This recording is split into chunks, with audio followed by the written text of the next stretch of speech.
ಪೋಷಕರು ಮಾಡುವಂತಹ ಚಿಕ್ಕ ಚಿಕ್ಕ ತಪ್ಪುಗಳಿಂದನೇ ಮಕ್ಕಳಲ್ಲಿ ಈ ಹಠಮಾರಿತನ ಅನ್ನೋದು ಬೆಳೀತಾ ಹೋಗುತ್ತೆ. ಪೋಷಕರು ನಾವು ಏನ್ ತಪ್ಪು ಮಾಡ್ತಾ ಇದೀವಿ ಅನ್ನೋದನ್ನ ತಿಳ್ಕೊಂಡು ಆ ತಪ್ಪುಗಳನ್ನ ಸರಿಪಡಿಸ್ಕೊಂಡಾಗ 100% ನಿಮ್ಮ ಮಗು ಹಠವನ್ನ ಬಿಡುತ್ತೆ, ನಿಮ್ಮ ಮಾತುಗಳನ್ನ ಕೇಳುತ್ತೆ. ಹಾಗಾದ್ರೆ ನಾವು ಏನೇನ್ ತಪ್ಪುಗಳನ್ನ ಮಾಡ್ತಿದೀವಿ, ಆ ತಪ್ಪುಗಳನ್ನ ಸರಿಪಡಿಸ್ಕೊಳ್ಳೋದು ಹೇಗೆ ಅನ್ನೋದನ್ನ ನಾವು ತಿಳ್ಕೊಳ್ಳೋಣ. ಈ ವಿಡಿಯೋದಲ್ಲಿ ಪೋಷಕರು ಮಾಡುವಂತಹ 10 ತಪ್ಪುಗಳ ಬಗ್ಗೆ ನಾವು ತಿಳ್ಕೊಳ್ಳೋಣ. ಈ 10 ತಪ್ಪುಗಳನ್ನ ಸರಿಪಡಿಸ್ಕೊಳ್ಳೋದ್ರಿಂದ, ಹಾಗೆ ನಾನು ಕೆಲವೊಂದು ವಿಧಾನಗಳನ್ನ ಹೇಳ್ತೀನಿ, ಕೆಲವೊಂದು ಸ್ಟೆಪ್ಗಳನ್ನ ಹೇಳ್ತೀನಿ.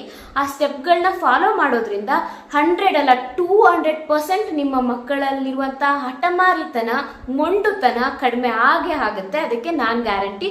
ಸೊ ನೀವು ಮೊದಲು ನಾನು ಹೇಳುವಂತಹ 10 ತಪ್ಪುಗಳನ್ನ ಹೇಳ್ತೀನಿ. ಪೋಷಕರು ಮಾಡ್ತಾ ಇರುವಂತಹ 10 ತಪ್ಪುಗಳು, ಆ ತಪ್ಪುಗಳನ್ನ ನೀವು ಸರಿಪಡಿಸ್ಕೋಬೇಕು. ಅದು ಯಾವ ತರ ಅಂತಾನೂ ನಾನು ಹೇಳ್ತೀನಿ.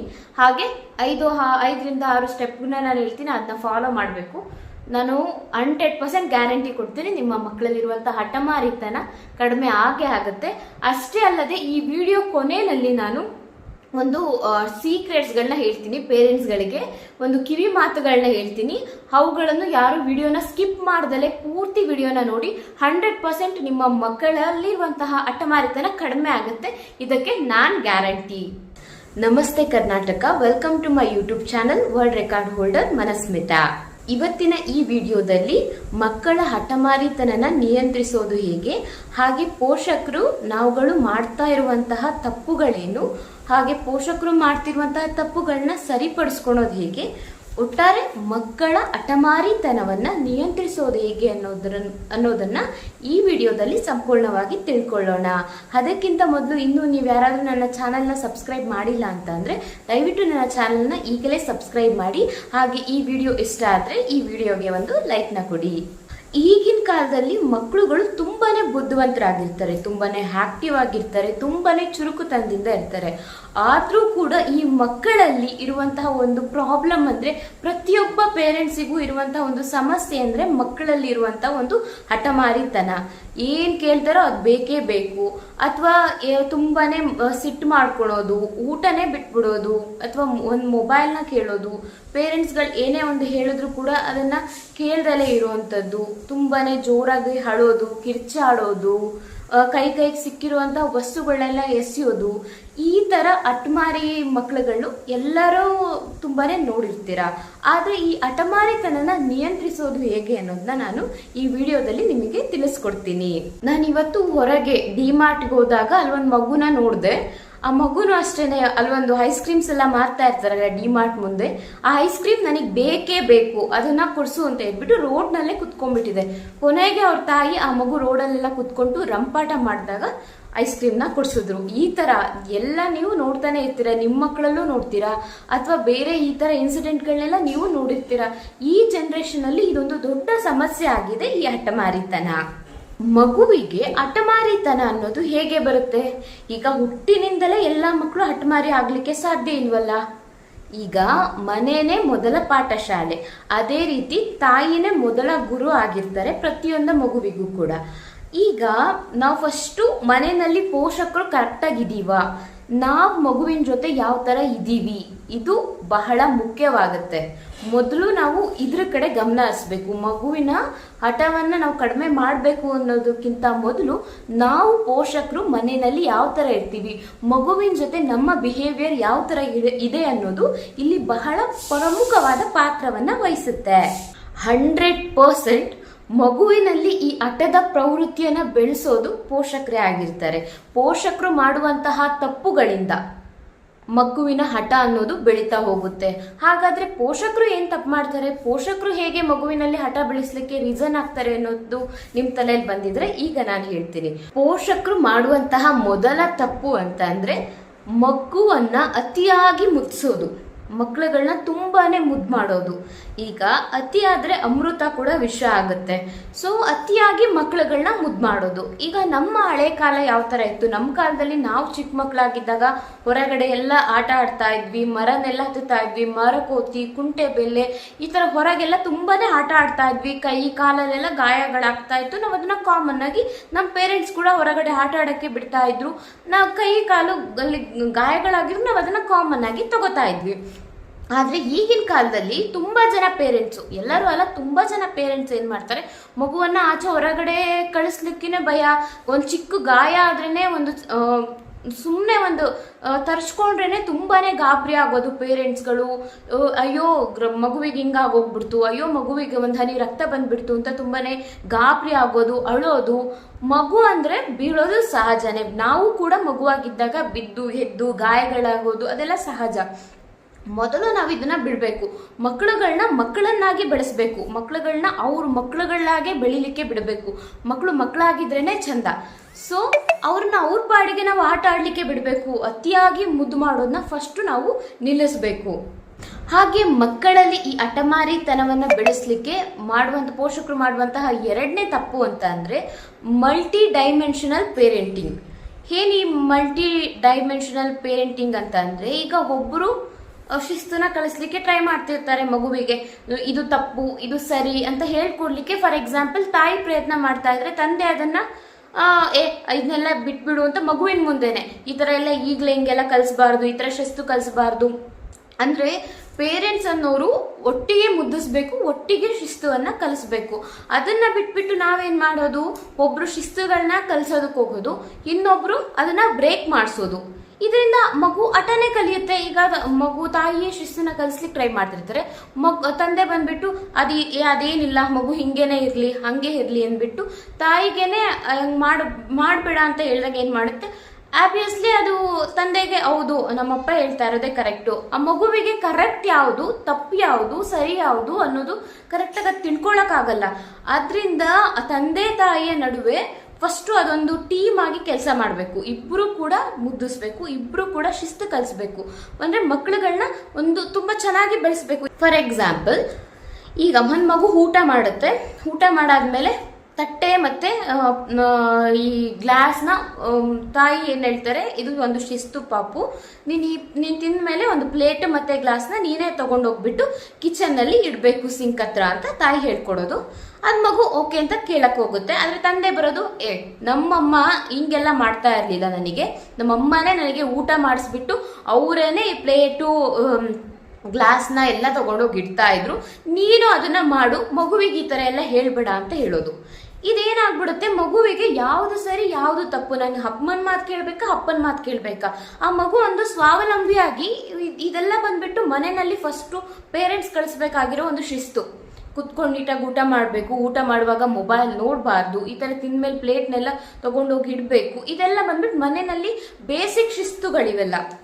ಒಬ್ರು ಸಪೋರ್ಟ್ ಮಾಡ್ಬಿಟ್ಟು ಇನ್ನೊಬ್ರು ಸಪೋರ್ಟ್ ಮಾಡ್ದಲೇ ಇರೋದು ಕೂಡ ಮಕ್ಕಳಲ್ಲಿ ಅದು ಹಠಮಾರಿತನ ಬೆಳಿಲಿಕ್ಕೆ ರೀಸನ್ ಆಗುತ್ತೆ. ಸೊ ಈ ತಪ್ಪುಗಳನ್ನ ಪೇರೆಂಟ್ಸ್ ಮಾಡಬಾರ್ದು.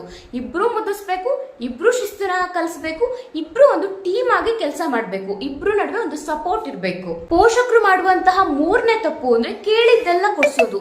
ಇನ್ ಕೆಲವ್ರಿಗೆ ಇದನ್ನೇ ಏನಂತ ಅಂದ್ಬಿಡ್ತಾರೆ, ಇದನ್ನೇ ಒಂದು ದೊಡ್ಡ ಅಸ್ತಿಗೆಯಾಗಿ ಹೇಳ್ಕೊತಾರೆ. ನನ್ ಮಗು ಏನೇ ಕೇಳಿದ್ರು ನಾನು ಇಲ್ಲ ಅಂತ ಹೇಳಲ್ಲಪ್ಪ, ಎಲ್ಲವನ್ನೂ ನಾನು ಕೊಡಿಸ್ತೀನಿ ಅಂತ. ಆದ್ರೆ ಈಗ ಮಗು ಚಿಕ್ಕದಿದ್ದಾಗ ಮಗುವಿನ ಬೇಡಿಕೆ ಕೂಡ ಚಿಕ್ಕದಿರುತ್ತೆ. ಈಗ ಚಿಕ್ಕ ಮಗು ಏನ್ ಡಿಮ್ಯಾಂಡ್ ಮಾಡುತ್ತೆ, ಒಂದು ಗೊಂಬೆನ ಡಿಮ್ಯಾಂಡ್ ಮಾಡುತ್ತೆ. ಓಕೆ, ಪೇರೆಂಟ್ಸಿಗೆ ಒಂದು ಗೊಂಬೆನ ತಗೊಡೋದು ಅಷ್ಟೊಂದು ಕಷ್ಟ ಆಗೋದಿಲ್ಲ. ಆದ್ರೆ ಇದನ್ನೇ ಮಗು ಏನ್ ಮಾಡುತ್ತೆ, ಪ್ರವೃತ್ತಿಯನ್ನಾಗಿ ಬೆಳೆಸ್ಕೊಳ್ಳುತ್ತೆ, ಇದನ್ನೇ ರೂಢಿ ತಗೊಂಡ್ಬಿಡುತ್ತೆ. ನಾನು ಏನೇ ಕೇಳಿದ್ರು ನಮ್ಮ ಪೇರೆಂಟ್ಸ್ ಇಲ್ಲ ಅಂತ ಹೇಳಲ್ಲ, ನಾನು ಏನೇ ಕೇಳಿದ್ರು ಕೂಡ ಕೊಡಿಸ್ತಾರೆ. ಅದೇನ್ ಮಾಡುತ್ತೆ, ಚಿಕ್ಕದಿದ್ದಾಗ ಮಗುವಿನ ಡಿಮ್ಯಾಂಡ್ಸ್ ಸಿಗ್ತಾ ಇರುತ್ತೆ. ದೊಡ್ಡ ಮಗು ಆಗ್ತಾ ದೊಡ್ಡ ಮಕ್ಕಳು ಆಗ್ತಾ ಅದ್ರ ಡಿಮ್ಯಾಂಡ್ಸ್ ಕೂಡ ತುಂಬಾನೇ ದೊಡ್ಡದಿರುತ್ತೆ. ಅವಾಗ ನಮ್ಗೇನ್ ಮಾಡೋದು, ಪೇರೆಂಟ್ಸ್ಗಳಿಗೆ ಕೊಡ್ಸೋದಕ್ಕಾಗೋದಿಲ್ಲ. ಅವರೊಂದು ಅಸಹಾಯಕತೆಯಿಂದ ಏನ್ ಮಾಡೋದು, ಮಗುವಿಗೆ ಗದ್ರಿಸೋದು, ಹೊಡೆಯೋದು, ನೀನು ಇದನ್ನೆಲ್ಲ ಕೇಳಬಾರ್ದು, ಇದನ್ನೆಲ್ಲ ನಾನು ಕೊಡ್ಸೋಕ್ಕಾಗಲ್ಲ ಅಂತ ಅವಾಗ ರೈಸ್ ಆಗೋದು. ಇದು ಬಂದ್ಬಿಟ್ಟು ತಪ್ಪು. ಮಗುವಿಗೆ ಫಸ್ಟ್ ಆಫ್ ಆಲ್ ಕೇಳಿದ್ದೆಲ್ಲ ಕೊಡ್ಸೋ ಒಂದು ಪ್ರವೃತ್ತಿಯನ್ನ ಬೆಳೆಸಬಾರ್ದು. ಇದು ನಾವು ಪೋಷಕರು ಮಾಡುವಂತಹ ಮೂರನೇ ತಪ್ಪು. ಇನ್ನ ಪೋಷಕರು ಮಾಡುವಂತಹ ನಾಲ್ಕನೇ ತಪ್ಪು ಏನಂತ ಅಂದ್ರೆ ಅತಿಯಾಗಿ ಹೊಡೆಯೋದು. ಈಗ ಕೆಲವು ಮಕ್ಕಳುಗಳು ಏನಂತ ಒಂದು ಚಿಕ್ಕ ತಪ್ಪು ಮಾಡಲಿ, ದೊಡ್ಡ ತಪ್ಪಾದ್ರೂ ಮಾಡಲಿ, ಮಾತೆತ್ತಿದ್ರೆ ಪೇರೆಂಟ್ಸ್ಗಳು ಮಕ್ಕಳುಗಳಿಗೆ ಹೊಡೆಯೋದು. ಇದರಿಂದ ಮಕ್ಳು ಏನ್ ಮಾಡ್ಬಿಡ್ತವೆ, ಒಂದಿನ ಉದಯದಿಂದ ಪ್ರತಿಯೊಂದಕ್ಕೂ ಹೊಡೆಯೋದೇ ಆಗೋಗ್ಬಿಟ್ರೆ ಅದನ್ನ ರೂಢಿಯಾಗಿ ತಗೊಂಡ್ಬಿಡ್ತವೆ ಮಕ್ಳುಗಳು. ಇನ್ನೇನು ನಮ್ಮಮ್ಮ 1 ಹೊಡಿತಾರೆ 2 ಹೊಡಿತಾರೆ, ಓಕೆ ಅದನ್ನ ರೂಢಿಯಾಗಿ ತಗೊಂಡ್ಬಿಡ್ತಾರೆ. ಸೊ ಅತಿಯಾಗಿ ಹೊಡೆಯೋದ್ರಿಂದ ಕೂಡ ಮಕ್ಕಳಲ್ಲಿ ಒಂದು ಹಠದ ಪ್ರವೃತ್ತಿ ಅನ್ನೋದು ಜಾಸ್ತಿ ಆಗುತ್ತೆ. ಸೊ ಪೋಷಕರು ಇದನ್ನ ನಿಲ್ಲಿಸಬೇಕು. ಪೋಷಕರು ಮಾಡುವಂತಹ 5ನೇ ತಪ್ಪು ಏನಂತ ಅಂದ್ರೆ ಮಕ್ಕಳ ತಪ್ಪುಗಳನ್ನ ಸಮರ್ಥನೆ ಮಾಡ್ಕೊಳೋದು. ಈಗ ಫಾರ್ ಎಕ್ಸಾಂಪಲ್ ಒಂದು ಗ್ರೂಪ್ ನಲ್ಲಿ ಮಕ್ಕಳುಗಳು ಆಟ ಆಡ್ತಾ ಇರ್ತಾರೆ, ಅಕ್ಕಪಕ್ಕದ ಮಕ್ಕಳುಗಳೆಲ್ಲ ಸೇರ್ಬಿಟ್ಟು ಆಟ ಆಡೋದು ಅದು ಕಾಮನ್ ಆಗಿರುತ್ತೆ. ಈ ಮಕ್ಕಳುಗಳೆಲ್ಲ ಸೇರಿ ಆಟ ಆಡುವಾಗ ಏನ್ ಮಾಡೋದು, ತಮ್ಮ ಮಗು ತಪ್ಪು ಮಾಡುತ್ತೆ, ಏನೋ ಹೊಡೆಯುತ್ತೆ ಅಥವಾ ಏನೋ ಒಂದು ಮಾಡುತ್ತೆ. ಅವಾಗ ಫಸ್ಟ್ ಆಫ್ ಆಲ್ ಪೋಷಕರು ನಮ್ಮ ಮಗು ತಪ್ಪು ಮಾಡಿದೆ ಅನ್ನೋದನ್ನ ಒಪ್ಕೊಂಡ್ಬಿಡ್ಬೇಕು. ಆವಾಗ ಮಗು ಕೂಡ ತನ್ನ ಮುಂದೆ ತನ್ನ ಜೀವನದಲ್ಲಿ ಏನಾದ್ರು ಒಂದು ತಪ್ಪು ಮಾಡಿದ್ರೆ ಅದನ್ನ ಒಪ್ಕೊಳ್ಳುತ್ತೆ. ಅದನ್ನ ಬಿಟ್ಬಿಟ್ಟು ನಾನೇ ಸರಿ, ನಾನು ತಪ್ಪನ್ನ ನಿಜ ಸರಿ ಅಂತ ಹೇಳ್ಬಿಟ್ಟು ಸಮರ್ಥನೆ ಮಾಡ್ಕೊಳ್ಳೋಂಥದ್ದನ್ನ ಕಲಿಸೋದು ಕೂಡ ಪೋಷಕರೇ. ಫಸ್ಟ್ ಆಫ್ ಆಲ್ ಮಗು ಏನಾದ್ರೂ ತಪ್ಪು ಮಾಡ್ತಾ, ನಮ್ಮ ಮಗು ಏನಾದ್ರೂ ತಪ್ಪು ಮಾಡ್ತಾ ನಮ್ಮ ಪ್ರತಿಷ್ಠೆಗೋಸ್ಕರ ಅದನ್ನ ಮುಚ್ಚಾಕ್ಬಾರ್ದು.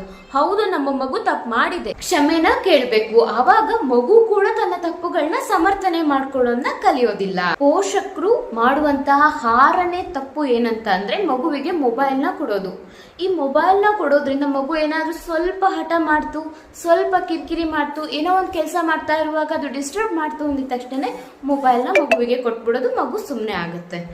ಸೊ ಈ ತರ ನಾವು ಮಗುವಿಗೆ ಮೊಬೈಲ್ನ ಕೊಡೋದ್ರಿಂದ ಆ ಮಗು ಜನಗಳ ಜೊತೆ ಸಂಪರ್ಕವನ್ನ ಕಡಿಮೆ ಮಾಡ್ಕೊಂಡ್ಬಿಡುತ್ತೆ. ಈಗ ನಮ್ಮ ಕಾಲದಲ್ಲೆಲ್ಲ ಯಾವ ತರ ಇತ್ತು ಅಂದ್ರೆ, ಮನೆಗೆ ಯಾರಾದ್ರೂ ಅತಿಥಿ ಬಂದಿದ ತಕ್ಷಣ ಅಮ್ಮ ನಮ್ಗಳನ್ನ ಕರಿತಾ ಇದ್ರು, ನಾವು ಅವ್ರನ್ನ ಮಾತಾಡಿಸ್ತಾ ಇದ್ವಿ, ಚಿಕ್ಕಪ್ಪ, ದೊಡ್ಡಪ್ಪ, ಅತ್ತೆ, ಮಾವ ಈಗ ಬಂದ್ರ, ಕೂತ್ಕೊಳ್ಳಿ, ಈ ತರ ಎಲ್ಲ ನಾವು ಮಾತಾಡಿಸ್ತಾ ಇದ್ವಿ.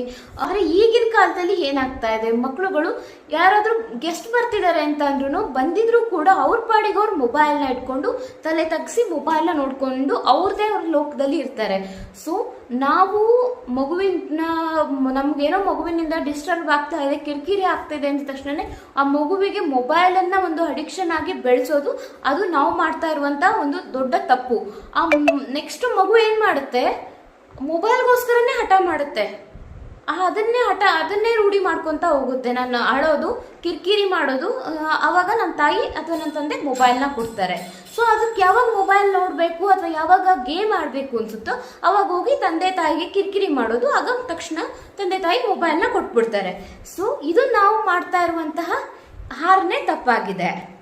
ಈಗ ಇನ್ನೊಂದು ಏನಂತ ಅಂದ್ರೆ 7ನೇ ತಪ್ಪು, ಪೋಷಕರು ಮಾಡ್ತಾ ಇರುವಂತಹ 7ನೇ ತಪ್ಪು ಯಾವುದು ಅಂತ ಅಂದ್ರೆ ಮಕ್ಕಳಲ್ಲಿ ಒಂದು ಐಷಾರಾಮಿ ಜೀವನ ಶೈಲಿಯನ್ನ ಬೆಳೆಸೋದು. ಈಗ ನಮ್ಮ ಭಾರತದಲ್ಲಿ ಜಾಸ್ತಿ ಜನ ಇರೋದು ಯಾರು ಅಂತಂದ್ರೆ ಮಿಡಲ್ ಕ್ಲಾಸ್ ಜನಗಳು. ಈ ಮಿಡಲ್ ಕ್ಲಾಸ್ ಜನರು ತಾವುಗಳೇನಾದ್ರೂ ಒಂದು ತಂದೆ ತಾಯಿ ತಾನೇನಾದ್ರೂ ಒಂದು ತಗೊಳ್ಲಿಕ್ಕೆ ತುಂಬಾನೇ ಯೋಚನೆ ಮಾಡ್ತಾರೆ. ಅಯ್ಯೋ, ನಾನು ತಗೊಂಡ್ಬಿಟ್ರೆ ಇಷ್ಟೊಂದು ದುಡ್ಡು ಅಂತ. ಅದೇ ಮಗು ಏನಾದ್ರೂ ಒಂದು ಕೇಳ್ತು, ಮಗುಗೇನಾದ್ರೂ ಒಂದು ಬೇಕು, ಆ ಮಗು 1-2 ದಿನ ಯೂಸ್ ಮಾಡ್ಕೊಂಡು ಮೂಲೆಗೆ ಎಸೆದ್ರೂ ಪರವಾಗಿಲ್ಲ. ಮಗು ಏನಾದ್ರೂ ಕೇಳ್ತು ಅಂದಿದ ತಕ್ಷಣ ಕುಡಿಸ್ಬಿಡ್ಬೇಕು ಅಂತ ಮುಂದೆ ಬರ್ತಾರೆ. ಜಾಸ್ತಿ ಪೇರೆಂಟ್ಸ್ ಇದೇ ತರ, ಅವರು ಇನ್ನು ಖರ್ಚು ಮಾಡ್ಕೊಳ್ಳೋದಕ್ಕೆ ಹಿಂದೆ ಮುಂದೆ ನೋಡುತ್ತಾರೆ. ಮಗುವಿಗೆ ಏನೇ ಖರ್ಚು ಮಾಡ್ಲಿಕ್ಕೂ ಎಷ್ಟು ದುಡ್ಡು ಬೇಕಾದ್ರೂ ಸಾಲ ಮಾಡಿಸ್ಬಿಟ್ಟು ಮಗುವಿಗೆ ಬೇಕಾಗಿದ್ದನ್ನ ಕೊಡಿಸುವಂತ ಪೇರೆಂಟ್ಸ್ಗಳು ಕೂಡ ಇದ್ದಾರೆ. ಸೊ ಇದು ನಾವು ಮಾಡ್ತಾ ಇರುವಂತಹ 7ನೇ ತಪ್ಪು. ಪೋಷಕರು ಮಾಡುವಂತಹ 8ನೇ ತಪ್ಪು ಯಾವುದು ಅಂದ್ರೆ ತಮ್ಮ ಮಕ್ಕಳನ್ನ ಇತರರ ಮಕ್ಕಳೊಂದಿಗೆ ಹೋಲಿಕೆ ಮಾಡೋದು. ಆಕ್ಚುಲಿ ಪ್ರತಿಯೊಂದು ಮಕ್ಕಳಲ್ಲೂ ತಂದೆ ಆದ ಒಂದು ಸಾಮರ್ಥ್ಯ ಅನ್ನೋದು ಇದ್ದೇ ಇರುತ್ತೆ. ಕೆಲವೊಂದು ಮಕ್ಕಳು ಓದಿನಲ್ಲಿ ಫಾಸ್ಟ್ ಇರ್ತಾರೆ, ಕೆಲವು ಮಕ್ಕಳು ಹಾಡು ಹೇಳೋದ್ರಲ್ಲಿ ಫಾಸ್ಟ್ ಇರ್ತವೆ, ಇನ್ನು ಕೆಲವೊಂದು ಮಕ್ಕಳು ಡ್ಯಾನ್ಸ್ ಮಾಡೋದ್ರಲ್ಲಿ ಫಾಸ್ಟ್ ಇರ್ತವೆ.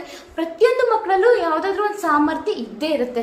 ಅದ್ ಏನ್ ಸಾಮರ್ಥ್ಯ ಇದೆ, ನಮ್ಮ ಮಗುವಿಗೆ ನಾವು ಆ ಏನ್ ಸಾಮರ್ಥ್ಯ ಇದೆ ಅನ್ನೋದನ್ನ ಕಂಡಿಡ್ಕೊಂಡು ನಾವು ಅದಕ್ಕೆ ಪ್ರೋತ್ಸಾಹ ನೀಡಬೇಕು. ಅದನ್ನ ಬಿಟ್ಬಿಟ್ಟು ನಾವು ಆ ಮಗುವಿನ ನೋಡು, ಈ ಮಗುವನ್ನ ನೋಡು ಅನ್ನೋದನ್ನ ನಾವು ಹೋಲಿಕೆನ ಮಾಡಬಾರ್ದು. ಇದರಿಂದ ನಮ್ಮ ಮತ್ತೆ ಮಗುವಿನ ನಡುವೆ ಒಂದು ಡಿಸ್ಟೆನ್ಸ್ ಮೇಂಟೈನ್ ಆಗ್ತಾ ಹೋಗುತ್ತೆ. ಆ ಮಗು ನಮ್ಮ ಜೊತೆ ಓಪನ್ ಆಗಿ ಏನು ಹೇಳ್ಕೊಡೋದನ್ನು ನಿಲ್ಲಿಸ್ಬಿಡುತ್ತೆ. ನನ್ನನ್ನು ಬರೀ ಬೇರೆಯವ್ರ ಮುಂದೆನೆ ಕಂಪೇರ್ ಮಾಡ್ತಾರೆ. ಆ ಮಗುವಿನಲ್ಲಿ ತನ್ನಲ್ಲಿ ಒಂದು ಕೀಳಿರಿಮೆ ಬಂದ್ಬಿಡುತ್ತೆ, ನಾನು ವೇಸ್ಟ್ ಅನ್ನೋದು ಬಂದ್ಬಿಡುತ್ತೆ. ಅದು ತಪ್ಪು. ನಾವು ಪೋಷಕರು ಆ ತಪ್ಪನ್ನ ಮಾಡಬಾರ್ದು. 9ನೇ ತಪ್ಪು ಬಂದ್ಬಿಟ್ಟು ಅತಿಯಾದ ಶಿಸ್ತು. ಈಗ ಬೆಳಗ್ಗೆ ನೀನ್ ಬೇಗನೆ ಹೆದಳ್ಬೇಕು, ನೀನ್ ಇದನ್ನೇ ಮಾಡ್ಬೇಕು, ನೀನ್ ಪೇರೆಂಟ್ಸ್ಗಳ ಮಾತನ್ನೇ ಕೇಳ್ಬೇಕು ಅಂದ್ರೆ ಮಗುವಿಗೆ ಅತಿಯಾದ ಶಿಸ್ತು. ನಾವೊಂದು ಬೌಂಡ್ರಿನ ನಿರ್ಮಾಣ ಮಾಡೋದು, ಅದು ಹೆಂಗಾಗ್ಬಿಡುತ್ತೆ ಅಂದ್ರೆ ಮಗುವಿಗೆ ಒಂಥರ ಉಸಿರುಗಟ್ಟುವಂತ ಪರಿಸ್ಥಿತಿ ನಿರ್ಮಾಣ ಆಗ್ಬಿಡುತ್ತೆ. ನಮ್ ಜೊತೆ ಒಂದು ಆತ್ಮೀಯವಾಗಿರೋದು ಇಲ್ಲ ಮಗು. ಅದು ಏನಾದ್ರೂ ಒಂದು ವಿಚಾರ ಹೇಳ್ಕೋಬೇಕು ಅಂತಂದ್ರೂ ಭಯ ಪಡುತ್ತೆ. ಸೊ ಅತಿಯಾದ ಶಿಸ್ತು ಕೂಡ ತುಂಬಾನೇ ಹಾನಿಕಾರಕ. ಸೊ ಈ ತಪ್ಪನ್ನು ಕೂಡ ನಾವು ಮಾಡಬಾರ್ದು. ಇನ್ನ 10ನೇ ತಪ್ಪು ಪೋಷಕರ ದುರ್ಬಲತೆ. ಏನಿ ಪೋಷಕರ ದುರ್ಬಲತೆ ಅಂತ ಅಂದ್ರೆ, ಈಗ ಮಗುವಿಗೆ ಒಂದು ವೀಕ್ನೆಸ್ನ ಅರ್ಥ ಮಾಡ್ಕೊಂಡ್ಬಿಡುತ್ತೆ.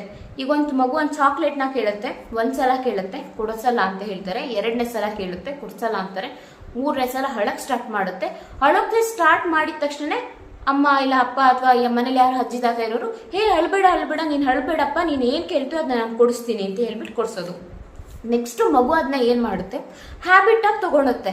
ಅದು ಒಂದು ಸಬ್ ಕಾನ್ಶಿಯಸ್ ಮೆಮೊರಿನಲ್ಲಿ ಏನದು ಇದಾಗ್ಬಿಡುತ್ತೆ ಅಂತ ಅಂದ್ರೆ, ನಾನು ಏನೇ ಒಂದು ಹತ್ತಿದ ತಕ್ಷಣ, ನಾನು ಏನಾದ್ರೂ ಒಂದು ಬೇಕಾದ್ರೆ ನಾನು ಹತ್ತಿದ ತಕ್ಷಣ ನನ್ನ ಪೇರೆಂಟ್ಸ್ ಇಲ್ಲ ನನ್ನ ಗ್ರ್ಯಾಂಡ್ ಪೇರೆಂಟ್ಸ್ ಅದನ್ನ ತಂದು ಕೊಟ್ಬಿಡ್ತಾರೆ ನನಗೆ. ಸೊ ನನ್ಗೇನಾದ್ರೂ ಬೇಕು ಅಂದ್ರೆ ನಾನು ಅಳಬೇಕು. ಸೊ ಈ ತರ ಪೇರೆಂಟ್ಸ್ ಒಂದು ವೀಕ್ನೆಸ್ನ ಮಗುವಿನಲ್ಲಿ ಹಠ ಅನ್ನೋದು ಬೆಳಿಲಿಕ್ಕೆ ಈ ತರ ಒಂದು ಪೇರೆಂಟ್ಸ್ ವೀಕ್ನೆಸ್ ಕೂಡ ರೀಸನ್ ಆಗುತ್ತೆ. ಸೊ ನಾವು ಈ ತಪ್ಪನ್ನು ಕೂಡ ಮಾಡಬಾರ್ದು. ಸೊ ನಾನು ಈಗ 10 ತಪ್ಪುಗಳನ್ನ ಹೇಳಿದೆ, ಈ 10 ತಪ್ಪುಗಳನ್ನ ಪೋಷಕರು ಮಾಡಬಾರ್ದು ಅಂತ. ಈಗ ನಾವು ಈ ಮಕ್ಕಳಲ್ಲಿ ಹಠವನ್ನ ಯಾವ ತರ ನಿಯಂತ್ರಣ ಮಾಡ್ಕೋಬಹುದು, ಇದನ್ನ ನಾವು ಸ್ಟೆಪ್ ವೈಸ್ ಆಗಿ ಈಗ ನಾನು ಹೇಳ್ತೀನಿ, ತಿಳ್ಕೊಳ್ಳೋಣ ಬನ್ನಿ. ಯಾವ ತರ ಮಗುವಿನ ಹಠವನ್ನ ನಿಯಂತ್ರಣದಲ್ಲಿ ಇಡೋದು ಅಂತ. ಪೋಷಕರ ತಾಳ್ಮೆ ಅನ್ನೋದು ಇಲ್ಲಿ ತುಂಬಾನೇ ಇಂಪಾರ್ಟೆಂಟ್ ಆಗುತ್ತೆ ಮಕ್ಕಳ ಹಠವನ್ನ ನಿಯಂತ್ರಣ ಮಾಡಲು. ಹೇಗೆ ಅಂತ ಅಂದ್ರೆ, ಈಗ ಮಗು ಚಾಕ್ಲೇಟ್ ಬೇಕು ಅಥವಾ ಮೊಬೈಲ್ ಬೇಕು, ಅದ್ ಬೇಕು ಇದ್ ಬೇಕು, ಈ ತರ ಎಲ್ಲ ಹಠ ಮಾಡೋದು ಕಾಮನ್. ಪುಟ್ಟ ಮಕ್ಕಳಲ್ಲಿ ಎಲ್ಲಾ ಮಕ್ಕಳು ಕೂಡ ಈ ತರ ಹಠ ಮಾಡ್ತಾರೆ. ಸೊ ನಾವು ಹಠ ಮಾಡಿದ ತಕ್ಷಣನೇ ಏನು ಯೋಚನೆ ಮಾಡ್ದಲೆ, ಅದನ್ನ ಇಂದು ಮುಂದೆ ಯೋಚನೆ ಮಾಡ್ದಲೆ ಅದನ್ನ ಕೊಡಿಸ್ಬಾರ್ದು. ಇವಾಗ ಮಗು ಏನಾದ್ರೂ ಒಂದು ಚಾಕ್ಲೇಟ್ನ ಕೇಳುತ್ತೆ ಅಂತ ಹೇಳಿದಾಗ ಹೇಳಿದ ತಕ್ಷಣನೇ ಕೊಡಿಸ್ಬಾರ್ದು. ಹಾಗೇನೆ ಮಗು ಅಳೋಕ್ ಸ್ಟಾರ್ಟ್ ಮಾಡಿದ ತಕ್ಷಣ ಅದಂತೂ ಕೊಡ್ಲೇಬಾರ್ದು. ಯಾಕೆ ಅಂತಂದ್ರೆ ಅಳೋದನ್ನೇ ಮಗು ಹ್ಯಾಬಿಟ್ ಮಾಡ್ಕೊಳುತ್ತೆ. ಸೊ ಈಗ ಮಗು ಏನಾದ್ರೂ ಒಂದು ಬೇಕು ಅಂತ, ಚಾಕ್ಲೇಟ್ ಅಂತಾನೆ ಇಲ್ಲ, ಏನೋ ಒಂದು ಬೇಕು ಅಂತ ಜೋರಾಗಿ ಅಳ್ತಾ ಇರುತ್ತೆ, ತುಂಬಾನೇ ಅಳ್ತಾ ಇರುತ್ತೆ. ಅವಾಗ ಏನ್ ಮಾಡ್ಬಿಡೋದು, ತಾಯಿ ತಕ್ಷಣ ಓಡೋಗ್ಬಿಟ್ಟು ಅಳ್ಬೇಡ ಬಾ ಕೊಡಿಸ್ತೀನಿ ಅಂತ ಅನ್ನೋದು. ಈ ತರ ಮಾಡಬಾರ್ದು. ಈ ಪೇರೆಂಟ್ಸ್ಗಳು ಮಾಡುವ ಈ ಮಿಸ್ಟೇಕ್ ಇಂದಾನೆ ಮಕ್ಕಳಲ್ಲಿ ಹಠದ ಪ್ರವೃತ್ತಿ ಬೆಳೆಯೋದು. ಮನೆನೇ ಮೊದಲ ಪಾಠಶಾಲೆ. ನಾವು ಮನೆಯಿಂದನೇ ಕಲಿಸ್ಬೇಕು ಇದನ್ನ. ಮನೇಲಿ ನಾವು ಮಾಡೋ ಈ ಚಿಕ್ಕ ಪುಟ್ಟ ತಪ್ಪುಗಳಿಂದನೇ ಮಕ್ಕಳಲ್ಲಿ ಹಠ ಅನ್ನೋದು ಬೆಳೀತಾ ಹೋಗುತ್ತೆ. ಸೊ ನಾವು ನಮ್ಮನ್ನ ಕಂಟ್ರೋಲ್ ಮಾಡ್ಕೋಬೇಕು, ತಾಳ್ಮೆಯಿಂದ ಇರಬೇಕು. ಮಗು ಎಷ್ಟೇ ಕಿರ್ಚಾಡಿದ್ರು ಕೂಡ ತಾಳ್ಮೆಯಿಂದ ಶಾಂತವಾಗಿರ್ಬೇಕು. ಓಡೋಗಿ ಎತ್ಕೊಂಡ್ಬಿಟ್ಟು ಕೇಳಿದ್ನೆಲ್ಲ ಕುಡಿಸ್ಬಾರ್ದು. ಫಸ್ಟ್ ಇದು ತಾಳ್ಮೆಯಿಂದ ಇರಬೇಕು. ಅದಾದ್ಮೇಲೆ ಮಗು ಕೇಳಿ ಕೇಳಿ ಕೇಳಿ ಸುಮ್ಮನೆ ಆದ್ಮೇಲೆ ಆಮೇಲಿಂದ ಪ್ರೀತಿಯಿಂದ ಮಗುನ ಎತ್ಕೊಂಡು ತಪ್ಕೊಂಡು ಹೊರಗಡೆ ಕರ್ಕೊಂಡು ಹೋಗಿ ಸುತ್ತಾಡಿಸ್ಕೊಂಡು, ಅಂದ್ರೆ ಮಗುವಿಗೆ ಒಂದು ಮೈಂಡ್ನ ಡೈವರ್ಟ್ ಮಾಡ್ಲಿಕ್ಕೆ ಟ್ರೈ ಮಾಡಬೇಕು. ಅಂದ್ರೆ ಏನೇ ಒಂದು ಕೇಳಿದ ತಕ್ಷಣ ಕೊಡಿಸ್ಬಾರ್ದು. ಅದ್ರ ಬದಲಿಗೆ ಮಗುವಿನ ಮೈಂಡ್ ಡೈವರ್ಟ್ ಮಾಡಬೇಕು. ಬೇರೆ ಏನಾದ್ರೂ ತೋರಿಸೋದು, ಬೇರೆ ಏನಾದ್ರೂ ಕೊಡೋದು, ಈ ತರ ಮಾಡಬೇಕು. ಆ ಮಗು ಕೇಳಿದ್ದನ್ನೇ ಕೊಡ್ತಾ ಹೋದ್ರೆ, ಕೇಳಿದ್ದನ್ನೇ ಅದು ಹತ್ತಿದ ತಕ್ಷಣ ನಾವು ಅದನ್ನ ಕೊಡ್ತಾ ಹೋದ್ರೆ ಮಗುವಿನಲ್ಲಿ 100% ಹಠ ಬೆಳೆಯುತ್ತೆ. ಸೊ ನಾವು ಈ ಮಿಸ್ಟೇಕ್ನ ಸರಿ ಮಾಡ್ಕೋಬೇಕು. ಸೊ ಪೋಷಕರು ತಾಳ್ಮೆನ ಕಲಿಬೇಕು. ಏನ್ ಮಗು ಕಿರ್ಚಾಡೋದ್ರೂ ತಾಳ್ಮೆಯಿಂದ ವರ್ತಿಸ್ಬೇಕು. ಅದನ್ನ ಬಿಟ್ಬಿಟ್ಟು ಹೋಗೋದು, ಇಲ್ಲ ಕಿರ್ಚಾಡ್ಬೇಡ ಅಳ್ಬೇಡ ಅಂತ ಹೊಡೆದು ಬಿಡೋದು, ಅದರಿಂದ ಏನು ಯೂಸ್ ಆಗೋದಿಲ್ಲ. ಅದರಿಂದ ಸುಮ್ಮನೆ ಇವಾಗ ಹೊಡೆದ್ಬಿಟ್ಟು ಆಮೇಲೆ ರಾತ್ರಿ ನಮ್ಗೇನೆ ಬೇಜಾರಾಗ್ಬಿಟ್ಟು ಅಯ್ಯೋ ನಾನು ಮಗು ಹೊಡೆದ್ಬಿಟ್ನಲ್ಲ ಅಂತ ಯೋಚನೆ ಮಾಡ್ತೀವಿ. ಅದನ್ನ ಬಿಟ್ರೆ ಅದರಿಂದ ಏನೂ ಆಗಲ್ಲ, ಮಗು ಹಠ ಮಾಡೋದನ್ನ ನಿಲ್ಸೋದಿಲ್ಲ. ಸೊ ಅದ್ರ ಬದಲಾಗಿ ತಾಳ್ಮೆನ ಕಲ್ತ್ಕೋಬೇಕು. 2ನೇದು, ಮಗುವಿನಲ್ಲಿ ಹಠನ ನಿಯಂತ್ರಣ ಮಾಡೋದಕ್ಕೋಸ್ಕರ ಕತೆಗಳನ್ನ ಹೇಳ್ಬೇಕು. ಅಯ್ಯೋ ಕತೆಗಳನ್ನ ಹೇಳೋದ್ರಿಂದ ಹೇಗೆ ಮಗುವಿನ ಹಠ ನಿಯಂತ್ರಣ ಆಗುತ್ತೆ ಅಂತ ಯೋಚನೆ ಮಾಡ್ತಿದ್ದೀರಾ? 100% ಇದು ವರ್ಕ್ ಆಗುತ್ತೆ. ಚಿಕ್ಕ ಮಕ್ಕಳಲ್ಲಿ ಈಗ ನಾವು ಏನೇ ಒಂದು ಹವ್ಯಾಸನ ಬೆಳೆಸ್ಬೇಕು ಅಂತ ಅಂದ್ರೂ, ಏನೇ ಒಂದು ಗುಡ್ ಹ್ಯಾಬಿಟ್ನ ಬೆಳೆಸ್ಬೇಕು, ಈವನ್ ಒಂದು ಬ್ರಷ್ ಮಾಡೋದನ್ನ ಬೆಳೆಸ್ಬೇಕಂತಂದ್ರು ಮಗುವಿಗೆ ಇದು ಒಳ್ಳೇದಪ್ಪ ದಿನ ಬ್ರಷ್ ಮಾಡು ಅಂತಂದ್ರೆ ಕೇಳೋದಿಲ್ಲ. ಮಕ್ಕಳ ಟಾಯ್ಸ್ಗಳೆಲ್ಲ ಇರ್ತಾವಲ್ಲ, ಈಗ ಒಂದು ಟೆಡ್ಡಿ, ಹೇ ಪಾಪು ದಿನ ಬೆಳಗ್ಗೆ ಟೆಡ್ಡಿ ಕೂಡ ಬ್ರಷ್ ಮಾಡುತ್ತೆ ಗೊತ್ತಾ? ಅಥವಾ ಏನಾದ್ರೂ ಒಂದು ಕಥೆಗಳನ್ನ ಹೇಳೋದು. ಕಥೆಗಳು ಯಾವ ತರ ಅಂತಂದ್ರೆ, ಈಗ ಒಬ್ಬ ರಾಮ ಅಂತ ಇದ್ನಂತೆ, ಅವನು ದಿನ ಬೆಳಗ್ಗೆ ಎದ್ದಾಗ ಬ್ರಷ್ ಮಾಡ್ತಾ ಇದ್ನಂತೆ. ಸೊ ಆ ಮಗು ಓಕೆ ಬ್ರಷ್ ಮಾಡೋದು ತುಂಬಾನೇ ಒಳ್ಳೇದು, ಈ ತರ ಎಲ್ಲ ನಾವು ಕಥೆಗಳನ್ನ ಹೇಳಿದಾಗ ಏನ್ ಮಾಡುತ್ತೆ, ಅದನ್ನ ಓಕೆ ನಮ್ಮಮ್ಮ ಏನೋ ಕತೆ ಹೇಳ್ತಾ ಇದ್ದಾರೆ. ಮಕ್ಕಳುಗಳು ಕಥೆಗಳಿಂದ ಬೇಗನೆ ಕಲಿತಾರೆ. ಅವಾಗ ನಾವು ಹೇಳ್ಬೇಕು, ಈ ತರ ಕಥೆಗಳು ತುಂಬಾನೇ ಕಥೆಗಳು ಸಿಗುತ್ತೆ ಮಕ್ಕಳುಗಳಿಗೆ. ಒಂದು ನೀತಿ ಕಥೆಗಳು ತುಂಬಾನೇ ಸಿಗುತ್ತೆ, ನಿಮ್ಗೆ ಯೂಟ್ಯೂಬ್ ನಲ್ಲಿ ಕೂಡ ಸಿಗುತ್ತೆ. ಅಂತ ಕಥೆಗಳ ಮುಖಾಂತರ ಮಗುವಿಗೆ ತಿಳಿ ಹೇಳಲಿಕ್ಕೆ ಟ್ರೈ ಮಾಡೋದು. ಮಕ್ಕಳುಗಳು ಹಠ ಮಾಡಬಾರ್ದು ಈ ತರ ಡೈರೆಕ್ಟ್ ಆಗಿ ಹೇಳೋದಕ್ಕಿಂತ ಈ ತರ ಒಂದು ಕತೆಗಳಲ್ಲಿ ಏನಂತ ಇರುತ್ತೆ, ಹಿಂಗ್ ಹಠ ಮಾಡಬಾರ್ದು, ಹಿಂಗ್ ಹಠ ಮಾಡ್ಬಿಟ್ಟು ಏನಾಯ್ತು, ಒಂದೆರಡು ಕರಡಿ ಇರುತ್ತೆ, ತಾಯಿ ಕರಡಿ ಒಂದಿರುತ್ತೆ, ಮಗು ಕರಡಿ ಒಂದಿರುತ್ತೆ. ಆದ್ರೆ ತಾಯಿ ಕರಡಿ ಮಗುವಿಗೆ ಎಷ್ಟೋ ಕೈ ಹೇಳುತ್ತೆ, ಮಗು ಕರಡಿಗೆ ಅಲ್ಲಿಗೆ ಹೋಗ್ಬೇಡ, ಅಲ್ಲಿ ಜೇನ್ ಕಚ್ಚುತ್ತೆ ಅಂತ ತುಂಬಾ ಸಲ ಹೇಳುತ್ತೆ. ಆದ್ರೆ ಮಗು ಕರಡಿ ಕೇಳೋದೇ ಇಲ್ಲ. ಆಮೇಲೆ ಏನಾಗುತ್ತೆ, ಮಗು ಕರಡಿ ಮರ ಹತ್ಬಿಟ್ಟು ಜೇನಿಗೆ ಕೈ ಹಾಕ್ಬಿಡುತ್ತೆ. ಮಗು ಕರಡಿಗೆ ಕೈಗಳೆಲ್ಲ ಜೇನ್ ಕಚ್ಬಿಟ್ಟು ಗಾಯಗಳಾಗಿ ರಕ್ತ ಬರುತ್ತೆ. ಅದ್ರಿಂದ ಪಾಪು ನೀನು ನನ್ ಮಾತನ್ನ ಕೇಳ್ಬೇಕು. ಈಗ ನೋಡು, ಅದು ತಾಯಿ ಮಾತನ್ನ ಕೇಳಿದಿದ್ರೆ ಜೇನ್ಗಳೆಲ್ಲ ಹಿಂಗ್ ಕಚ್ತಾ ಇದ್ವಾ. ಸೊ ತಾಯಿ ಮಾತನ್ನ ಮಗು ಕೇಳ್ಬೇಕು. ಆವಾಗ ಈ ತರ ಎಲ್ಲ ಆಗೋದಿಲ್ಲ. ಈ ತರ ಕಥೆಗಳು ತುಂಬಾನೇ ಸಿಗುತ್ತೆ. ನಾನು ಎಕ್ಸಾಂಪಲ್ಗೆ ಒಂದು ಕತೆ ಹೇಳಿದ್ದು. ಈ ತರ ಕಥೆಗಳನ್ನ ನಾವು ಯೂಸ್ ಮಾಡಿಕೊಂಡು ಮಕ್ಕಳುಗಳ ಹಠಮಾರಿತನವನ್ನ ಕಡಿಮೆ ಮಾಡಬಹುದು ಅಂತ ಕಥೆಗಳಿದೆ. ನೀತಿ ಕಥೆಗಳು ತುಂಬಾನೇ ಇದೆ. ಅವುಗಳನ್ನ ನೀವು ಗೂಗಲ್ ನಲ್ಲಿ, ಯೂಟ್ಯೂಬ್ ನಲ್ಲಿ ಸರ್ಚ್ ಮಾಡಿ ಅಂತಹ ಕಥೆಗಳನ್ನ ನೀವು ಹೇಳ್ಬೋದು. ಅಥವಾ ನಿಮ್ಮ ಅನುಭವಕ್ಕೆ, ನಿಮ್ಮ ಜೀವನದಲ್ಲಿ ಆಗಿರುವಂತಹ ಕೆಲವೊಂದು ಘಟನೆಗಳನ್ನೇ ಕಥೆಯ ರೂಪದಲ್ಲಿ ಹೇಳ್ಬೋದು. ನೀವೇನೇ ಒಂದು ಮಗುವಿಗೆ ಹೇಳ್ಬೇಕಾದ್ರೆ, ಈಗ ನಾನು ಒಂದು ಕಥೆಗಳನ್ನ ಹೇಳಿದ್ರೆ ಆ ತರ ನೀವೇ ಒಂದು ಕಥೆಯನ್ನ ಸೃಷ್ಟಿ ಮಾಡಿಬಿಟ್ಟು ಮಗುವಿಗೆ ಹೇಳೋದು ಬಹಳ ಬೇಗನೆ ಮಗುವಿಗೆ ಮನದಟ್ಟಾಗತ್ತೆ ಈ ತರ ಕಥೆಗಳು. ಮೂರನೇದು, ಪೋಷಕರು ತಮ್ಮ ಪ್ರೀತಿಯನ್ನ ವ್ಯಕ್ತಪಡಿಸೋದು. ಅಂದ್ರೆ ತಾನು ಮಗುವಿನ ಎಷ್ಟು ಪ್ರೀತಿಸ್ತಾ ಇದ್ದೀನಿ, ನಾನು ನಿಮ್ಮನ್ನ ತುಂಬಾ ಪ್ರೀತಿಸ್ತೀನಿ ಅಂತ ಬರೀ ಮಾತಲ್ಲಿ ಹೇಳೋದಲ್ಲ, ಅದನ್ನ ಆಕ್ಷನ್ ಮೂಲಕ ತೋರಿಸ್ಬೇಕು. ನಾವು ತುಂಬಾ ಪ್ರೀತಿಸ್ತೀವಿ, ನಾವು ಯಾವಾಗ್ಲೂ ನಿಮ್ ಜೊತೆಲಿ ಇರ್ತೀವಿ, ಆ ಒಂದು ನಂಬಿಕೆ, ಒಂದು ಆತ್ಮೀಯತೆನ ಮಗುವಿನಲ್ಲಿ ಬೆಳೆಸ್ಬೇಕು. ಅದರಿಂದ ಮಗುವಿನ ಹಠವನ್ನ ನಾವು ಕಡಿಮೆ ಮಾಡಬಹುದು.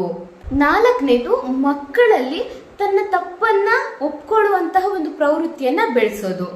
ಇದನ್ನ ಯಾವ ತರ ಬೆಳೆಸಬಹುದು ಅಂತ ಅಂದ್ರೆ, ಈಗ ಮನೆಯಲ್ಲೇ ಆಯ್ತು, ಈಗ ಫಾರ್ ಎಕ್ಸಾಂಪಲ್ ಅಪ್ಪ ಮಗುವಿಗೆ ಹೇಳಿರ್ತಾರೆ, ನಾನು ಸಂಜೆ ಆಫೀಸಿಂದ ಬೇಗ ಬರ್ತೀನಿ, ನೀನು ಹೊರಗಡೆ ಪಾರ್ಕ್ ನಲ್ಲಿ ಆಟ ಆಡ್ಲಿಕ್ಕೆ ಹೋಗೋಣ ಅಂತ ಮಗುವಿಗೆ ಹೇಳ್ಬಿಟ್ಟು ಹೋಗಿರ್ತಾರೆ. ಬಟ್ ಅದು ಸಂಜೆ ಬರೋದು ತುಂಬಾನೇ ತಡ ಆಗೋಗ್ಬಿಡುತ್ತೆ, ಅಥವಾ ಬರೋದಕ್ಕೆ ತುಂಬಾ ಲೇಟ್ ಆಗ್ಬಿಡುತ್ತೆ, ಕರ್ಕೊಂಡು ಹೋಗಕ್ ಆಗೋದಿಲ್ಲ. ಅವಾಗ ನಾನು ತಪ್ಪು ಮಾಡಿದೆ, ನಾನು ಹೇಳಿದ್ದೆ ನಿಮ್ಮನ್ನ ಕರ್ಕೊಂಡು ಹೋಗ್ತೀನಿ ಪಾರ್ಕಿಗೆ ಅಂತ ಹೇಳಿದ್ದೆ, ಬಟ್ ಆಗ್ಲಿಲ್ಲ, ನನ್ನಿಂದ ತಪ್ಪಾಯ್ತು, ನನ್ನನ್ನ ಕ್ಷಮಿಸಿ, ಒಂದ್ ಸಾರಿನ ಮಗು ಹತ್ರ ಕೇಳ್ಬೇಕು. ಅವಾಗ ಏನಾಗುತ್ತೆ, ಮಗುವಿಗೊಂದು ಅರ್ಥ ಆಗುತ್ತೆ, ನಾನು ಈ ತರ ತಪ್ಪನ್ನ ಒಪ್ಕೊಂಡು ಕ್ಷಮೆ ಕೇಳ್ಬೇಕು. ಈ ಒಂದು ಪ್ರವೃತ್ತಿನ ಮಕ್ಕಳಲ್ಲಿ ಬೆಳೆಸ್ಬೇಕು. ನಾನು ತಪ್ಪೇ ಮಾಡಿಲ್ಲ, ನಾನು ಮಾಡಿದ್ದೇ ಸರಿ, ಈ ತರ ಎಲ್ಲ ವಾದಿಸೋದನ್ನ ಬೆಳೆಸಬಾರ್ದು. ಸೊ ಫಸ್ಟ್ ಮಕ್ಕಳುಗಳು ಒಳ್ಳೆ ವಿಜುವಲ್ ಲರ್ನರ್ಸ್ ಆಗಿರ್ತಾರೆ. ನಾವೇನ್ ಮಾಡ್ತೀವೋ ಅದನ್ನ ನೋಡ್ಬಿಟ್ಟು ಕಲಿತಾರೆ. ಸೊ ಫಸ್ಟ್ ನಾವು ತಪ್ಪುಗಳನ್ನ ಒಪ್ಕೊಳ್ಳುವಂತ ಪ್ರವೃತ್ತಿಯನ್ನ ಮಕ್ಕಳಲ್ಲಿ ಬೆಳೆಸಬೇಕು. ಐದನೇದು, ಮಕ್ಕಳಿಗೆ ಮಾತನಾಡುವಂತ ಒಂದು ಸ್ವಾತಂತ್ರ್ಯವನ್ನ ಕೊಡ್ಬೇಕು.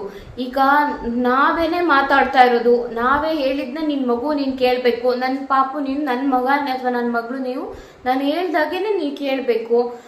ಈ ತರ ಮಕ್ಕಳುಗಳಿಗೆ ಮಾತಾಡೋದಕ್ಕೇನೆ ಆಪ್ಷನ್ ಕೊಡೋದಿಲ್ಲ. ಮಕ್ಕಳುಗಳ ಜೊತೆ ಒಂದು ಆತ್ಮೀಯತೆನೇ ಬೆಳೆದಿರೋದಿಲ್ಲ. ಎಲ್ಲನೂ ಹೇಳೋದು ಬರೀ ಶಿಸ್ತುಗಳ ಬಗ್ಗೆನೇ ಹೇಳೋದು, ನೀ ಹಿಂಗಿರ್ಬೇಕು ಹಂಗಿರ್ಬೇಕು, ಬರೀ ಅಡ್ವೈಸ್ಗಳನ್ನೇ ಕೊಡೋದು, ಇದು ತಪ್ಪು. ಮಕ್ಕಳುಗಳಿಗೂ ಕೂಡ ಒಂದು ಮಾತು, ಎಲ್ಲಿ ಶಿಕ್ಷೆ ಕೊಡ್ಬೇಕು ಅಲ್ಲಿ ಶಿಕ್ಷಿಸ್ಬೇಕು, ಎಲ್ಲಿ ಪ್ರೀತಿ ಕೊಡ್ಬೇಕು ಅಲ್ಲಿ ಪ್ರೀತಿನೂ ಕೊಡ್ಬೇಕು. ಹಾಗೆ ಗೆಳೆತನವೂ ಕೂಡ ಮಕ್ಕಳ ನಡುವೆ ಇರಬೇಕು. ಒಂದು ಒಳ್ಳೆ ಫ್ರೆಂಡ್ಶಿಪ್ ಅನ್ನೋದು ಮಗುವಿನ ಮತ್ತೆ ಪೇರೆಂಟ್ಸ್ಗಳ ನಡುವೆ ಎಲ್ಲಾನು ಇರಬೇಕು. ಎಲ್ಲಾನು ಇದ್ದಾಗ್ಲೇನೆ ನೀವು ಬೆಸ್ಟ್ ಪೇರೆಂಟ್ಸ್ ಆಗೋಕೆ ಸಾಧ್ಯ. ಬರೀ ಶಿಸ್ತಿನಿಂದನೇ ಇರೋದು ತಪ್ಪು, ಬರೀ ಮುದ್ದು ಮಾಡೋದು ತಪ್ಪು, ಬರೀ ದಂಡಿಸೋದು ತಪ್ಪು. ಯಾವಾಗ ಏನೇನ್ ಮಾಡ್ಬೇಕು ಅದನ್ನ ಮಾಡ್ಬೇಕು.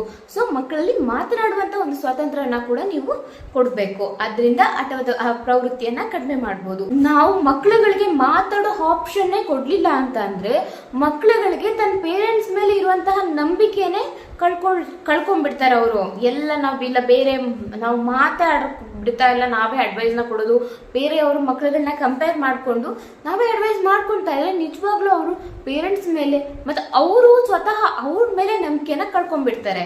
ಸೊ ಈ ತರ ನಾವು ಮಾಡಬಾರ್ದು.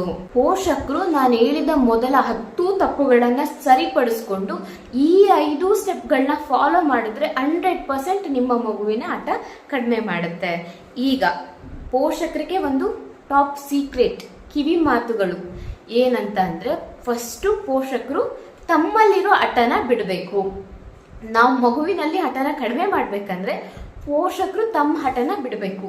ಏನ್ ಹಠ ಅಂತಂದ್ರೆ, ನಾವು ದೊಡ್ಡವರು, ನಾವು ನಮ್ಮ ತಂದೆ ತಾಯಿ ಮಾತನ್ನ ಕೇಳಿದ್ವಿ, ನಮ್ಮ ಮಕ್ಕಳು ನಮ್ಮ ಮಾತುಗಳನ್ನ ಕೇಳಬೇಕು. ಸೊ ಈ ಒಂದು ಪ್ರವೃತ್ತಿನ ಫಸ್ಟ್ ನಾವು ಬಿಡಬೇಕು. ಈಗ ಮಗು ಏನೋ ಒಂದು ಚಿಕ್ಕ ಮಗುನೇ ಆಯ್ತು ಅದು ಮಾತಾಡೋದು ಕರೆಕ್ಟ್ ಆಗಿದೆ, ಏನೋ ಒಂದು ಬುದ್ಧಿ ಹೇಳ್ತಾ ಇದೆ ಅಂತಂದ್ರೆ ನಾವು ಅದನ್ನ ಕೇಳಬೇಕು. ಒಳ್ಳೇದನ್ನ ಹೇಳ್ತಾ ಇದೆ, ಕರೆಕ್ಟಾಗಿ ಹೇಳ್ತಾ ಇದೆ ಅಂದಾಗ ಅಕ್ಸೆಪ್ಟ್ ಮಾಡ್ಕೋಬೇಕು.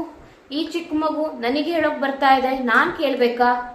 ಈ ಥರ ಇರಬಾರ್ದು. ಮತ್ತೆ ನಾವು ನನ್ನ ಪೇರೆಂಟ್ಸ್ಗಳು ನಮ್ಮನ್ನ ಈ ಥರ ಎಲ್ಲ ದಂಡಿಸಿದ್ರು, ನಮ್ಮನ್ನ ಈ ಥರ ಎಲ್ಲ ಶಿಕ್ಷೆ ಕೊಟ್ಟಿದ್ರು, ನಾವು ಕೊಡಬೇಕು. ನಾವು ನಮ್ಮ ಪೇರೆಂಟ್ಸ್ಗಳನ್ನ ಮಾತುಗಳನ್ನ ನಾವೆಲ್ಲ ಕೇಳ್ತಾ ಇದ್ವಿ, ನಾವು ನಮ್ಮ ಮಕ್ಕಳು ಕೇಳಬೇಕು. ಇದನ್ನ ಬಿಟ್ಬಿಡ್ಬೇಕು. ಕಾಲ ತಕ್ಕಂತೆ ನಾವು ಕೂಡ ಬದಲಾಗ್ತಾ ಹೋಗ್ಬೇಕು. ಮಗು ಎಷ್ಟು ಈ ಜನ್ರೇಷನ್ನಿಗೆ ಯಾವ ಥರ ಹೊಂದ್ಕೊಂಡು ಬೆಳೀತಾ ಹೋಗುತ್ತೋ ನಾವು ಕೂಡ ಮಗುವಿನ ಥರನೇ ನಾವು ಬದಲಾವಣೆ ಮಾಡ್ಕೊತ ಹೋಗ್ಬೇಕು. ಬದಲಾವಣೆ ಜಗದ ನಿಯಮ. ಸೊ ನಾವು ಕೂಡ ಕಾಲ ತಕ್ಕಂತೆ ಬದಲಾಗಬೇಕು. ಮಗು ಏನಾದ್ರೂ ಒಂದು ಕರೆಕ್ಟಾಗಿ ಹೇಳ್ತಾ ಇದೆ ಅಂದ್ರೆ ಅದನ್ನ ನಾವು ಅಕ್ಸೆಪ್ಟ್ ಮಾಡ್ಕೋಬೇಕು. ಇನ್ನೊಂದು ದೊಡ್ಡ ಕಿವಿ ಮಾತು ಏನಂತಂದ್ರೆ, ನಮ್ಮ ಕಷ್ಟಗಳನ್ನೆಲ್ಲ ನಾವು ಬಚ್ಚಿಟ್ಕೊಂಡು ಮಗುವಿಗೆ ಸುಖದ ಜೀವನ, ಐಷಾರಾಮಿ ಜೀವನನ ಕೊಡಬಾರ್ದು. ಮಗುವಿಗೆ ಕಷ್ಟದ ಜೀವನವನ್ನು ಕೂಡ ತೋರಿಸ್ಬೇಕು. ಇದರಿಂದ ಜೀವನದಲ್ಲಿ ಎಷ್ಟೇ ಕಷ್ಟಗಳು ಬಂದರೂ ಕೂಡ ಅದನ್ನ ಎದುರಿಸುವಂತಹ ಸಾಮರ್ಥ್ಯ ಮಗುವಿನಲ್ಲಿ ಬೆಳೆಯುತ್ತೆ. ಅದರಿಂದ ನಾವು ಕಷ್ಟಗಳನ್ನೆಲ್ಲ ಏನ್ ನಮ್ಮ ಜೀವನ ಇದೆ ಅದನ್ನು ಟ್ರಾನ್ಸ್ಪರೆಂಟ್ ಆಗಿ ಮಗುವಿಗೆ ತೋರಿಸ್ಬೇಕು. ಫುಲ್ ಟ್ರಾನ್ಸ್ಪರೆಂಟ್ ಇರಬೇಕು. ನಾವು ಕಷ್ಟನೆಲ್ಲ ಬಚ್ಚಿಟ್ಕೊಂಡು ಮಗುವಿಗೆ ಬರೀ ಸುಖವನ್ನೇ ಕೊಡೋದು, ಐಷಾರಾಮಿ ಜೀವನವನ್ನೇ ಕೊಡೋದು, ಅದು ನಾವು ಪೋಷಕರು ಮಾಡಬಾರ್ದು. ಮಕ್ಕಳುಗಳಿಗೆ ಕಷ್ಟವನ್ನ ತೋರಿಸ್ಬೇಕು. ಇದರಿಂದ ಕಷ್ಟವನ್ನ ಎದುರಿಸುವಂತಹ ಸಾಮರ್ಥ್ಯ ಮಗುವಿನಲ್ಲಿ ಚಿಕ್ಕ ಮಗುವಿನಿಂದನೇ ಬರುತ್ತೆ. ಅದರಿಂದ ದೊಡ್ಡದಾದ್ಮೇಲೆ ಎಷ್ಟೇ ದೊಡ್ಡ ಪ್ರಾಬ್ಲಮ್ಸ್ಗಳನ್ನ ಬಂದರೂ ಕೂಡ ಈಸಿಯಾಗಿ ಆ ಮಗು ಅದನ್ನ ಫೇಸ್ ಮಾಡುತ್ತೆ. ಅಲ್ಲದೆ ಕಷ್ಟದ ಜೀವನವನ್ನು ಕೂಡ ನಾವು ಮಗುವಿಗೆ ತೋರಿಸೋದ್ರಿಂದ ಮಗು ವಾಸ್ತವದಲ್ಲಿ ಬದುಕುತ್ತೆ. ಸೊ ನಿಮ್ಗೆ ಇವಾಗ ನಾನು ಹೇಳಿದ್ದೆಲ್ಲ ಅರ್ಥ ಆಗಿದೆ ಅಂತ ನಾನು ಭಾವಿಸ್ತೀನಿ. ಪೋಷಕರು ಮಾಡುವಂತಹ ತಪ್ಪುಗಳು ಅವನ್ನ ಏನೇನು ತಿದ್ಕೋಬೇಕು, ಹಾಗೆ ಹಠನ ಯಾವ ತರ ನಿಯಂತ್ರಣ ಮಾಡ್ಕೋಬೇಕು, ಹಾಗೆ 2 ಕಿವಿ ಮಾತುಗಳನ್ನು ಕೂಡ ನಾನು ನಿಮ್ಗೆ ಹೇಳಿದ್ದೀನಿ. ನಿಮ್ಮೆಲ್ಲರಿಗೂ ಈ ವಿಡಿಯೋ ಇಷ್ಟ ಆಗಿದೆ ಅಂತ ನಾನು ಭಾವಿಸ್ತೀನಿ. ಇಷ್ಟ ಆಗಿದ್ರೆ ಈ ವಿಡಿಯೋಗೆ ಒಂದು ಲೈಕ್ನ ಕೊಡಿ, ಹಾಗೆ ಅವಶ್ಯಕತೆ ಇರುವಂತವರಿಗೆ ಶೇರ್ ಮಾಡಿ. ಹಾಗೆ ತುಂಬಾ ಜನ ನನ್ನ ಚಾನೆಲ್ನ ಸಬ್ಸ್ಕ್ರೈಬ್ ಮಾಡ್ದಲೇ ನೋಡ್ತಾ ಇದ್ದೀರಾ. ಸೊ ದಯವಿಟ್ಟು ನನ್ನ ಚಾನೆಲ್ನ ಸಬ್ಸ್ಕ್ರೈಬ್ ಮಾಡಿ. ಇದೇ ರೀತಿ ಉಪಯುಕ್ತವಾದ ಮಾಹಿತಿಗಳನ್ನ ನಾನು ನಿಮಗೆ ಕೊಡ್ತಾ ಇರ್ತೀನಿ. So please subscribe to my channel. ಧನ್ಯವಾದಗಳು.